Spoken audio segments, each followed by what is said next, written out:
What's going on, fellow Dominators? Now, as promised from the last video, today I'm going to talk about when a pitcher transitions to the bullpen and has instant success. Now, there are a number of reasons why come to mind. However, not all of them are as accurate as one would imagine.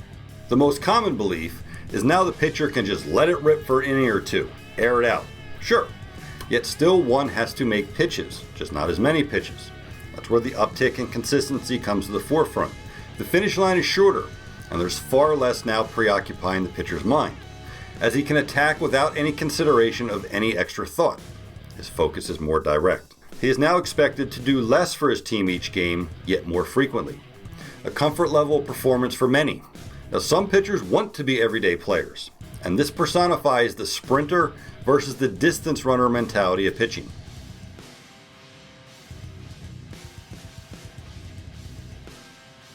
Another factor is adrenaline, which we all know, because there's no rush in the early innings. The foundation is being laid for the game. Now, this better suits the more meticulous, cerebral type of pitchers. As for the high-octane hurlers, it's virtually impossible to duplicate the hormone to replicate that of the later innings. The adrenaline often brings out the best in a performer. Some prefer the pressure cooker. Some need the pressure cooker. Watch a great closer pitch in a non-safe situation. It could be a train wreck until some runners get on base and maybe a run scores until the situation feels normal to him. That's when he pulls it all together and does his thing. Now, another reason why pitchers who transition to relief roles thrive there is because they feed off this spontaneous call to the bullpen. Because once it's go time, there's nothing to think about. Get hot and get in the game. Whereas struggling starters may mentally exhaust themselves before a start, even for the several days leading up to it. They get stressed out from overthinking all the possible outcomes. The dynamic of waiting for the call suits many. They don't have to turn it on until they are told to do so. This helps them better focus on the execution. Plus, it's easier for them to take their mind off the game during the downtime, and that's important. Case in point, 2008 World Series, Game 5, Phillies versus Rays.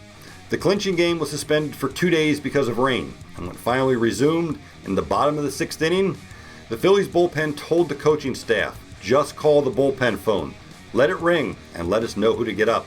It'll be business as usual. And it was, as the Phillies closed it out to win the series. Now, if you're in this predicament, ask yourself, are you one to race someone to the end of the block every chance you get? Or do you prefer to see how far you can go each day while managing the ups and downs? Now, the truth is, a pitching staff needs both and everything in between. It's a matter of finding what best caters to your personality. Now, baseball can be a fickle game. Those coaches who expect perfection and struggle with the lack thereof lack experience and understanding. By default, baseball is a game of failure, and when you find a role that best suits each arm, that greatly reduces the possibilities of failure. In turn, becomes a strength, a weapon of attack. And when you find that as your niche, run with it. And keep dominating, my friend.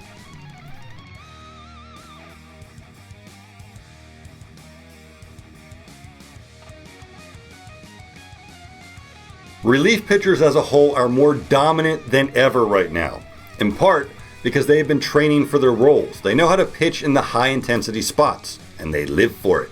Plus, many are doing it with the slider as their main secondary pitch. It's just that lethal.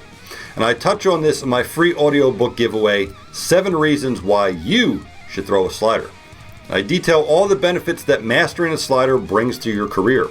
I also explain how relief pitching is the fastest way to the bigs. So, download your free copy today. Go to sliderdomination.com. Again, that's sliderdomination.com. Your enhancement awaits.